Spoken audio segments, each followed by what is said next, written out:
மக்கள் சாப்பாடு இருந்து எத்தனை சாமி வந்ததையா, இது எந்தெந்த சாமி தந்ததையா, எத்தனை பாட்ட சொன்னதையா,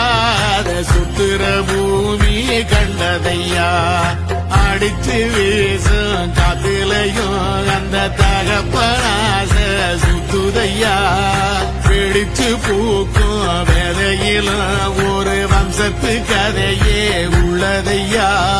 100 தலைமுறை சேர்ந்து சதுக்குன ஈர நலம் இது பாறையா, வாழும் வரையிலும் நீயும் விதைக்கிற